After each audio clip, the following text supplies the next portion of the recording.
So now we're pretty familiar with overlay as a great way to add texture to your images. But now I want to show you about Hardlight. Now first, the method that I'm using to drag these textures onto this image is just drag and drop. What I'm going to be doing is opening up the texture in my Finder window and then just dragging, clicking and dragging and dropping it over the image. This brings in the photograph as a smart object. Now all I have to do is rotate, and I can do a little bit of resizing with this smart object. Completely cover up the image.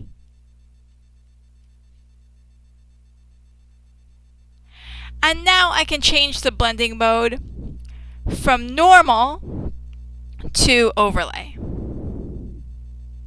So as you see, overlay brought this texture in the midtones. You can see a little bit of the texture in the trees and in the grass there, before, after. But if we want the texture to show up in the highlights, that's this white area here, then we'll want to use the Hardlight blending mode. So I'm going to change the blending mode from overlay to Hardlight. And now check this out. Now you can see the texture in the clouds and in the highlights. The cool thing is you can easily adjust this texture. The easiest way to do that is to rasterize this layer. Layer, rasterize, smart object, and then hit Command L. Command L is going to bring up the levels adjustment, and watch, now I can really easily increase the contrast of my texture. Now, this is a destructive editing technique. I'm applying the levels adjustment directly to this texture layer. So if my client comes to me and says, you know, I like the previous version where you didn't have that levels adjustment on the texture, well, I'm out of luck because I applied this levels adjustment directly to this texture. But if I want to work non-destructively, a good way to do that is to use the levels adjustment layer.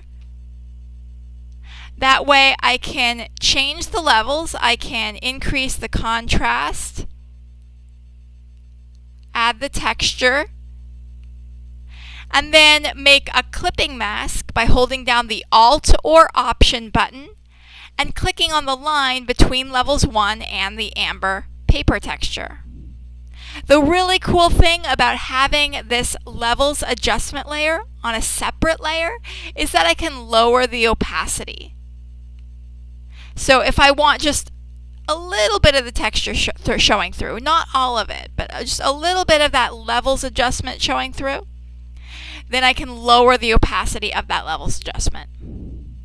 And remember, you can also lower the opacity of the texture itself. So let's see a couple before and afters showing you the difference between overlay and Hardlight. You can drag this texture onto the image. And now I can resize this texture because it came in as a smart object, and I know that this is a very large, high-resolution texture file. Now usually if you don't bring in a large high-resolution file and you resize it to make it bigger and it's not a smart object, it's going to get blurry and pixelated. So remember, our shortcut keys to adjust the size of an object, Command T to bring up the transform controls. Now let's look at it in overlay mode.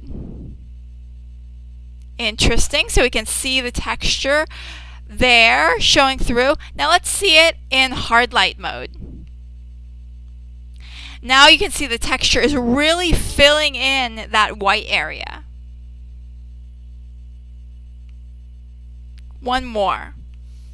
I'm going to drag and drop this texture.